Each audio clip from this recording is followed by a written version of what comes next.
Well, I'll try to get you in my shot. Hopefully you can see what I'm doing.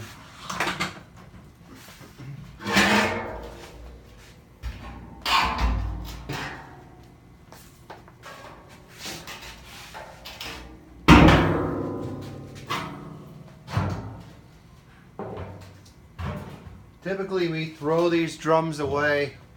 Somebody takes them for scrap metal.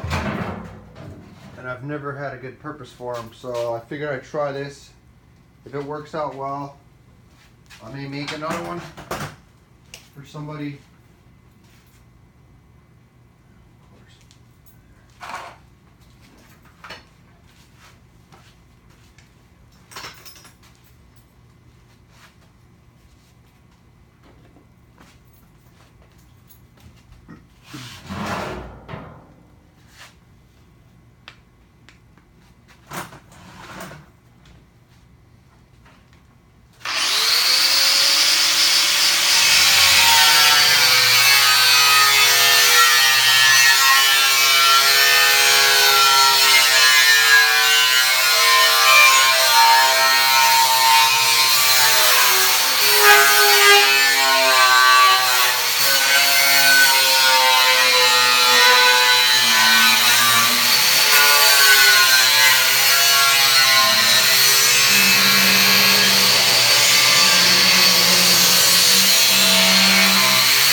Well, I cut the drum in half, so now I've got 2 halves.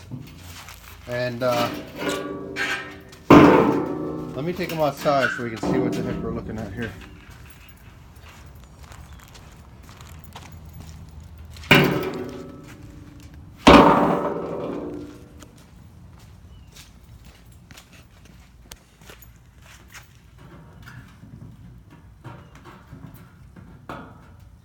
Those edges are going to be sharp. I'm going to take the grinder, smooth them out, but I got more cutting to do.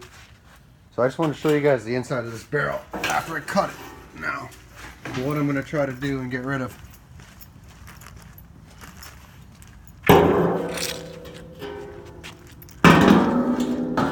I cut this side off purposely because it had less of the solids. This was a contact cement drum, and they have solids in them, and the solids end up settling, and the drums are on their side when you're using them, so all of it settles to one side. You can see it's stuck to the bottom there.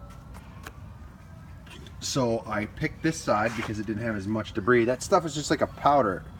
It's all chalky, and it actually comes off pretty easy. You can take most of it you could just knock it loose, and then you could take a wire brush and, you know, on a drill and brush it all off. But the bottom right there, it has some of the contact cement still on it, and it comes off. You can use lacquer thinner to get it off, so that's what I'm planning on doing. I'm trying to figure out what I'm going to use this side for. Is I'm going to cut. I don't know how I'm going to do it yet, but we're going to find out. I might maybe even just not even have to cut it. I'm going to try to set this up on here without cutting myself. Let's see if I can get it to balance.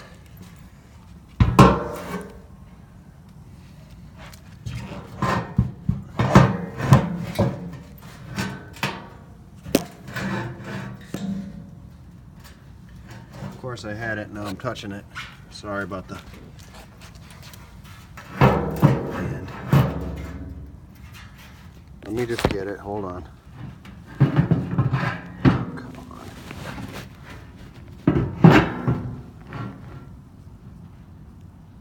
Right there. I'm thinking something like that, but what I'm going to do is I'm going to cut some bands. More than likely I'll cut, it's hard to see on these barrels, but I'll cut next to these beads here because it's one of these, because it's probably stronger. I'll cut like a 4-inch band going down those. I'll cut 2 of them out, and I'll use those as the legs. I'll just bolt them through, and we'll see how sturdy they are once I cut it, because I can already see it. The barrels definitely get a little flimsy after. And another thing I'm debating, if I could get that to stay, is this opened end. This is not the type of barrel that has 2 full ends on it. It comes with a lid. So what I'm thinking about doing is, I'm thinking about maybe leaving the full lid on that end, just putting that bracket. When I do it, I'll show you guys, but put that bracket back on and not cut the lid, and have a high side, which would cover up this end. And this is just for fires in the backyard. This is not to be cooking on or anything like that. If you wanted to make one to cook on, I'm sure you could do something similar to this, but that's not what I'm doing. Just for having fires. We buy these Home Depot ones, and they literally fall apart.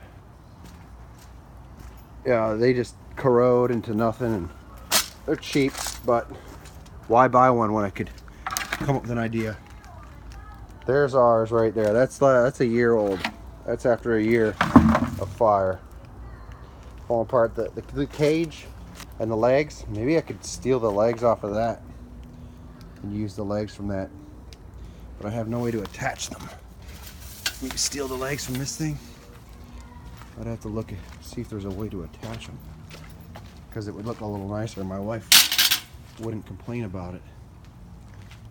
Take a leg off of there. 4 legs, put them on that. Try to figure it out. Come up with something. Thanks for watching. You can see my idea.